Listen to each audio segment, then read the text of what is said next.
Hello everyone. Welcome to my video, bonus video, because we've been waiting for content for so long, and I just want to make a feature video on who I think will be the top 5 candidates for Global First exclusive on the upcoming anniversary. So we've seen the content preview announcement. It's all gearing up as a pre-anniversary month till we arrive on the fated day, which is, uh, January 25, 2021, where I assume there will be a Square Enix stream. I think. So, they've said it before during the BB reveal that the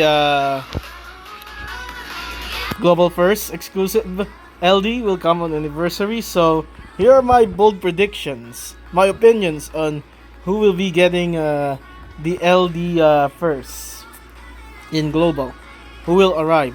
No, it's not Emperor, okay? So we're just gonna do it. I hope you guess along with me as I sort the filters. So number 5 in my prediction, this is going to be divisive one, but it's gonna be Vince McMahon himself, Vincent Valentine. So Vince McMahon is a sad dude. He's a fast speedster guy. He lacks potencies. He might get a burst on Japan, given that Yuna got a burst weapon recently. I'm loving Yuna LD on Japan, by the way. Screw those people who thinks her damage sucks. She doesn't do that. Her role isn't damage. Okay, so going to Vince McMahon himself. Vince McMahon, Mr. McMahon here. He might get a burst on JP, but that's not a reason that will stop him from getting his LD early. He can get his LD early without rework. That would just bring a bonus oof on his damage.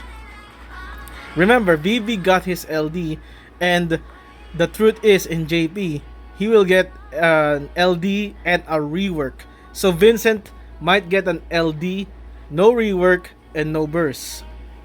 There's no stopping Vincent from getting an LD first. We've seen XDET, Emperor, Ultimisha got their LD first before their burst. So why not Vince McMahon here?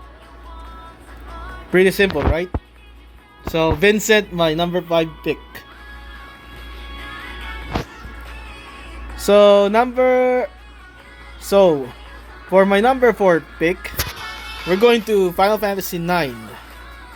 There's been, before the reveal in JP for the infiltration report, a lot of the global community people are begging for Zell to be the LD, Global First LD.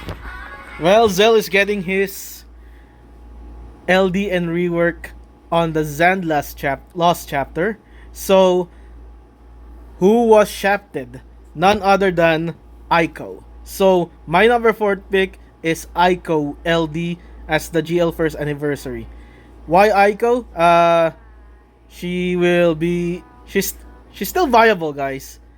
She may lack potency, but I think an LD is enough to bring her support capabilities to match the likes of the rest. Look at VV. He didn't get a rework, he just got his LD and he's like a nuke. So we can expect the same for Aiko. Also the love that Final Fantasy 9 gets from Global, given with the first ever GL first character Beatrix, the first ever GL LD first VV. I can see Aiko being slotted as the Global Anniversary LD. So yeah. So number 3 on my list is something that I will close the gap on. We're going to Final Fantasy 15 and we're gonna look at Prompto. So Prompto is paired up with Aranea, and another person, we'll get to her later, for an LD in the Aranea Lost chapter. So, the two people in the Aranea Lost Chapter are in my list for getting a GLLD. Why? Aranea is the second global exclusive. So it kind of makes sense to connect it in a big circle way that either the two synergies, which is Prompto, and the other one is getting an LD first in global.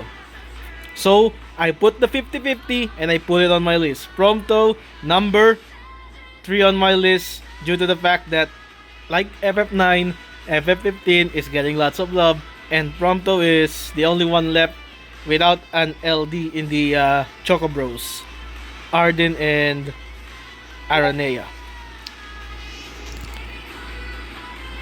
Number 2, we're gonna go way back to the legend of global, my main man Soz.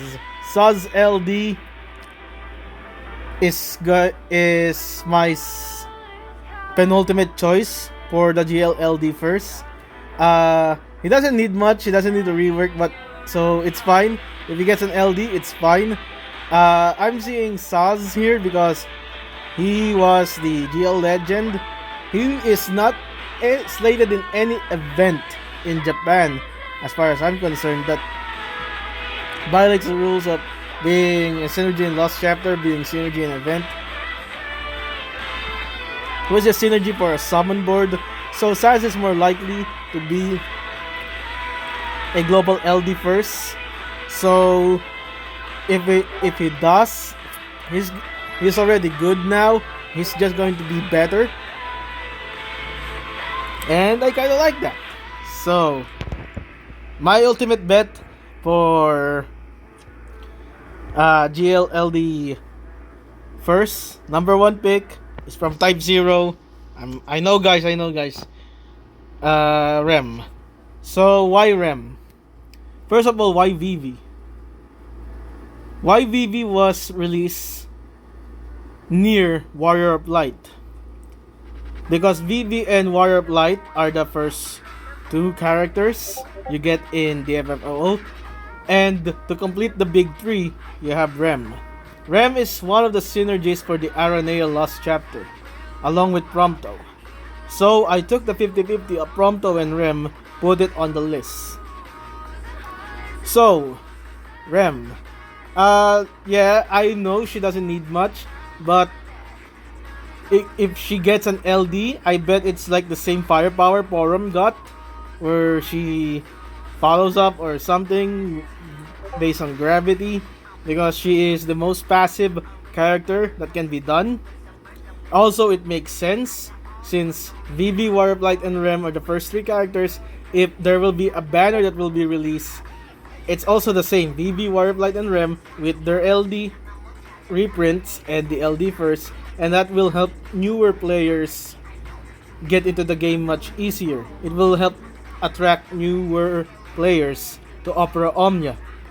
Furthermore, if it will be an Abyss event, we already had an FF9 Abyss.